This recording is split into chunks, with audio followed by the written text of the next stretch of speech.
And Mr. Fogg, did you have any instances where you had some houses? Were you in the residential business? I'm a residential contractor, but I also build a number of rental properties and maintain those and keep those. Did you have any projects that were maybe partially completed when the bank failed and you could not continue on with the construction? I'd like to also answer the chairman's question with this because it kind of ties together. The bank had approached me to purchase their distressed properties to build rental housing because we were experts in that arena to get them off their books. The bank failed 23 days later. We had purchased the land, bought the permits, put the foundations in, and at that point we met with the FDIC. When they called us in on the weekend, they said, please come in on Monday morning and talk to us. Pretty unpleasant surprise when you sit in their meeting when they have an armed guard sitting next to you. It's not exactly what you expect from your financial institution. They asked me to provide them with a business plan to what I wanted to do to work out the problem.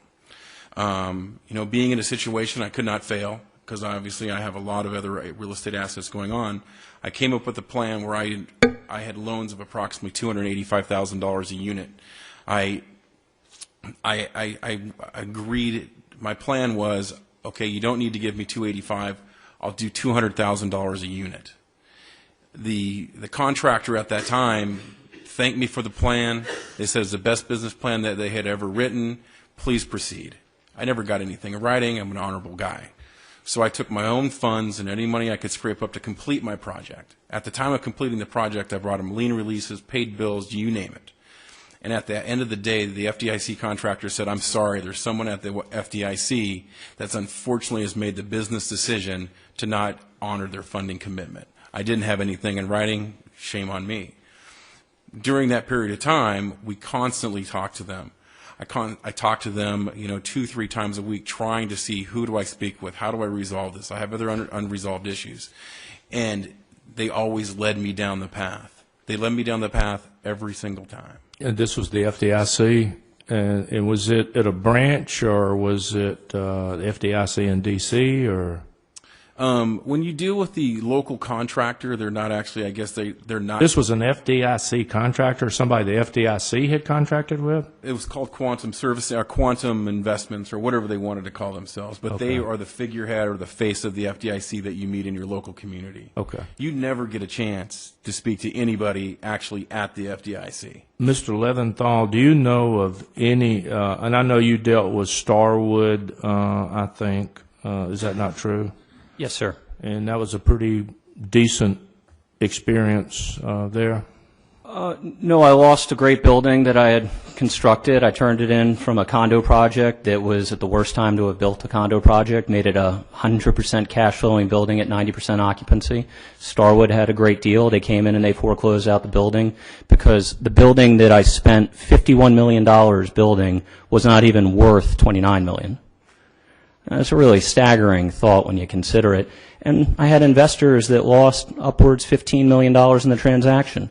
Personally, it wasn't a bad experience. It was a non-recourse loan. I wasn't made to suffer as some debt collection efforts would.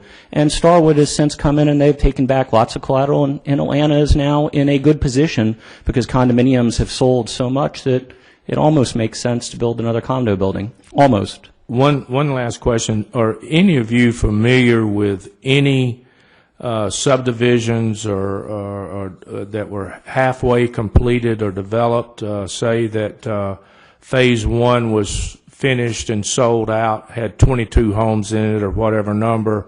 Phase 2 was being developed and all of a sudden the bank went out of business financing it, and the FDIC sold that to a structured loan agreement, and they couldn't work it out or sued immediately, and it sat there, and the 22 finished houses suffered the loss, or at least the previous homeowners were suffering a loss for their equity and their investment. I own those homes. I purchased property from the Bank of Clark County, built those homes out of pocket, as I said, and then within the same subdivision, there was probably 5 or 6 other bare lots, half-finished houses, holes cut, overturned in weeds, houses turned into drug houses. I mean, I'm a direct victim of that in my unfortunate situation. The houses that I spent $285,000 to build are not worth that due to the fact that they let this property languish. So I'm a direct, and if you drive anywhere within Clark County, you're going to find, weed, subdivisions, car hiding weeds. It's a bad situation for a lot of guys. So yeah, as far as personal knowledge, I own those subdivisions. I own the homes in those subdivisions. I drive past many of them in Georgia.